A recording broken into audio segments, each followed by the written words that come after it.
What's good about him is his speed. He definitely uses his speed to, obviously get around the tackles and stuff like that. But his build, he's about 230 pounds. I think 6'6", I want to say. But yeah, so kind of a taller, athletic guy, a lot like Deion Jordan. I think his main thing is he rushes up the field fast, chops the hands, and really works his hands to get around the tackles. How about when you watch that game from the BYU game? It seemed like, at least from me, what stood out was that D-line. I know you guys are specifically looking at that, but if you look at their defense as a whole, is that really what stood out about them? I would agree. The thing about their D-line is they're extremely active. They're jumping around, they're switching gaps, canceling gaps, doing all kinds of stuff like that. And, if we were talking about Eli specifically, what that guy does that's really well, especially on the run plays, is he'll watch your feet, and if you're taking too wide a footwork, he'll cut inside real quick and make you look foolish. And that's kind of one of the things we're kind of trying to shy away from is looking foolish. So I saw Mosley's piece today about playing that 4-3 as opposed to 3-4. How big of a difference really is that for you guys? 4 up front? It's completely different than last week. When you're going up against an even front like that, the point changes, who you're working to. That changes. The back's responsibilities on pass protection are completely different. But in my opinion, I think blocking, I prefer blocking a 4-3 as to a 3-4. I do like this going against this defense a lot more than last week. A lot less to look for, but at the same time, they're moving around so much that you really got to be aware and got to know what's going on all around. So does this feel like kind of a mano-a-mano matchup then? Yeah, I think. In terms of you and you're going to be going against Harold. Does that feel like a mano-a-mano? Yeah, I like that matchup a lot. It's just two athletic dudes kind of going at it. Obviously he's a physical guy, but I'm pretty physical as well. Like I say, he's fast off the edge, but I got a fast set, and I think it's going to be a lot of fun this week.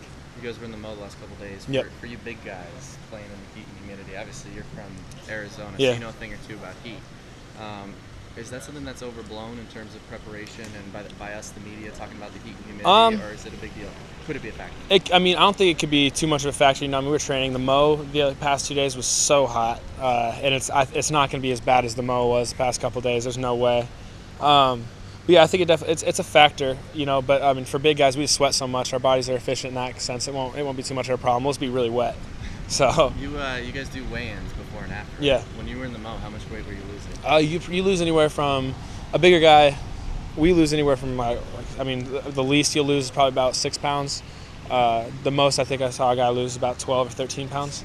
I lost like 9 or 10. How many? What is that? Like 2-3 hours? Yeah, it's about 2 hours. Was that drastically different in the Mo than out there? Yeah, out here you won't see guys lose more than about 6 pounds at the most. And it's just like you said, in there's no fresh air. When they don't turn the fans on, there's no fresh air. It's completely still in there. So when you're kind of standing still, you kind of create your own humid heat bubble until you start moving around again. And like I say, it's just so when it's like 100 in there, it feels like it's like 120. And I think it got up to 100 yesterday. BYU ran a lot of plays. I think 91 in that game. They were really fast tempo, high pace.